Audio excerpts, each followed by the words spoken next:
For more on the strained relations between Moscow and Washington, we're joined now by Peter Kuznick. He's a professor of history at American University and co-author of The Untold History of the United States. From Brussels, we're joined by Fraser Cameron. He's the director of the European Union Russia Center. Also with us in the DC studio is Dmitri Trenin. He's director of the Carnegie Moscow Center. Gentlemen, thanks to all of you for joining us. Dmitri, there's been a fundamental shift in the relationship between Moscow and Washington. We do know that the United States and its allies have been slamming Russia for its alleged involvement in Ukraine. But what does it look like from the Russian side?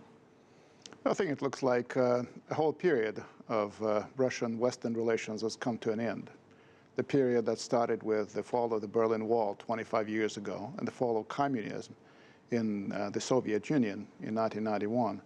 And that was characterized primarily by cooperation and attempts to integrate Russia and attempts by Russia to integrate itself into the wider West.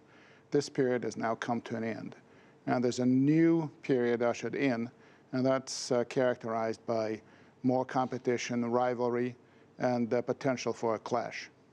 Okay, let's go to Dr. Cameron in Brussels. Dr. Cameron, I want to start off by playing something that Vladimir Putin said very recently about the relationship. Let's listen. Maybe the exceptionalism of the United States, that is, the way they implement their leadership, is it really beneficial to everybody? And their constant interference in all the world's affairs bring peace, well-being, progress, democracy, and we should all just relax and enjoy? I will allow myself to say it is not this way. It is not at all this way. The unilateral diktat and the imposing schemes have exactly the opposite effect. There we have Vladimir Putin complaining about the way the United States conducts itself in the world. The United States essentially saying, look, we're the only superpower in the world. Everybody else should know their place. And if they don't know their place, well, we'll put them in their place. Is that the way Russia sees it? I think so. And I think it's only partially correct. I mean, the United States, through the famous reset, did try and involve Russia. It still regards Russia as a partner, as does the EU in many areas of global affairs, from Afghanistan to Ebola to the Middle East. So I don't think it's completely changed. I think the game changer has been Russian actions in Ukraine that has caused a rethink both in Brussels and Washington. But of course, the American attitude has pushed Russia more into the hands of the other BRICS countries. And again, I think this is a two-edged sword. I can see why some of them might resent American attempts at unilateralism, although I think these attempts have significantly lessened under President Obama. And at the same time, they should also remember, as with some of the other countries, that the United States has been the foremost provider of global public goods in the world. And the world without the United States presence would be a far more dangerous place. Okay, Peter, let's listen to what Barack Obama said about this relationship. Let's watch this.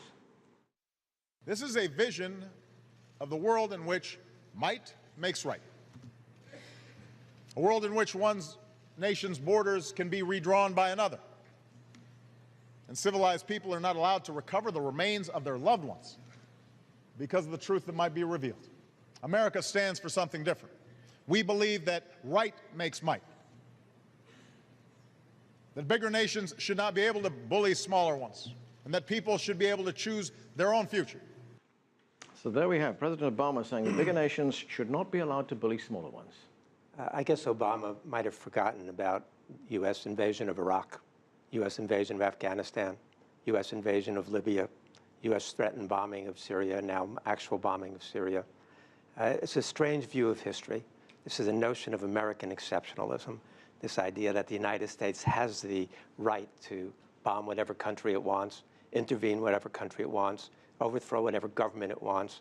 The rest of the world doesn't see the United States quite the way the United States sees itself.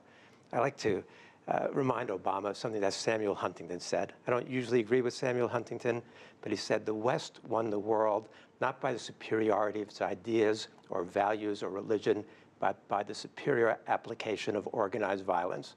Westerners often forget that fact. Non-Westerners never do. Dmitri, when we hear people analyze this deteriorating relationship, one of the fears we hear being expressed is that we could have a return to the Cold War. Is that a valid concern? It is, but I don't think a return to the Cold War is an option. I think we're returning to a period of high-intensity adversity. we're returning to a period in which the war may not be cold.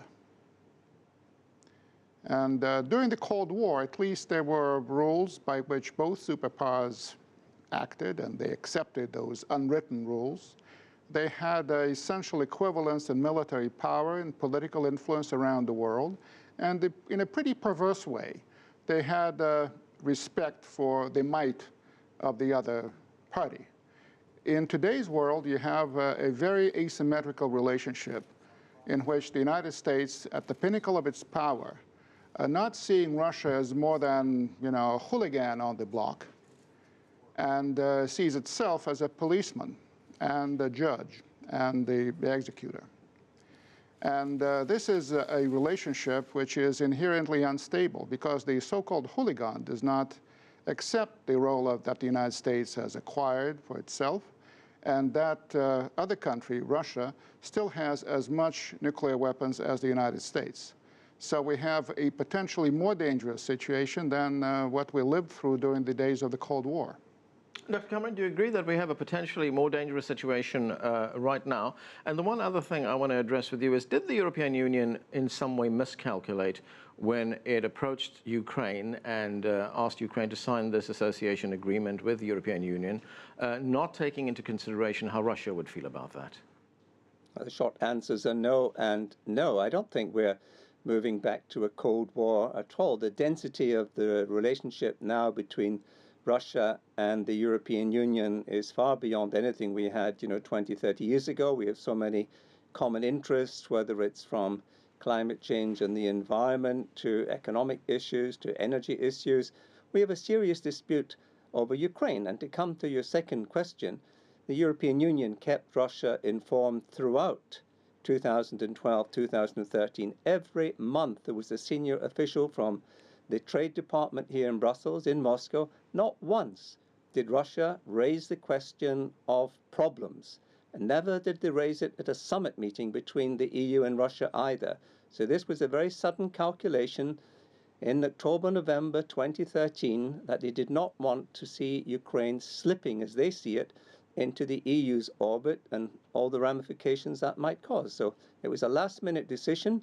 I think it had a lot to do with the personal decision of Putin after the overthrow of Yanukovych, but it was not something that was certainly raised by Moscow in the 2 years previously.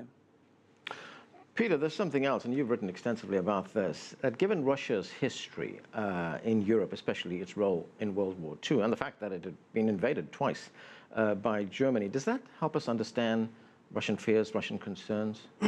I think it's essential to understand Russia's history in order to make sense out of what's happening now. The Cold War was in part about the different strategic visions that the United States and the Russian Soviets had. The Soviet Union wanted a buffer zone between itself and Germany. It wanted friendly countries on its borders. When the Soviets agreed to allow the unification of Germany in 1990, we promised that that we would not expand NATO one thumb's width to the east. That agreement was broken. And then the United States and NATO allowed NATO expansion to at least 12 more countries. I think it's 12 countries further east. So that entire area. And then under Bush, the United States talked about expanding NATO further into Ukraine as well and to Georgia. That, to the Russian perspective, was very, very threatening. So their vision of their security was really brought into question by that. So the actions that the United States took and that the European Union took in last year in terms of the economic agreement with Russia, with Ukraine, the Financial Times had an interesting article in which it said that this was the culmination of decades of trying to wrest Ukraine away from Russia. And that was the way it was seen by Putin and the Russian leaders. They were not going to allow a country on their border that was that closely tied to the West. And then they were feared also the possibility of NATO expansion into Ukraine. So from the Russian perspective, that was a non-starter. Okay, lots more to talk about. We are going to take a break. When we come back, NATO intercepts more than a dozen Russian aircraft flying near European airspace. What message is Moscow trying to send? We'll ask our panel to weigh in on that. That's coming up next. You're watching The Heat. Stay with us.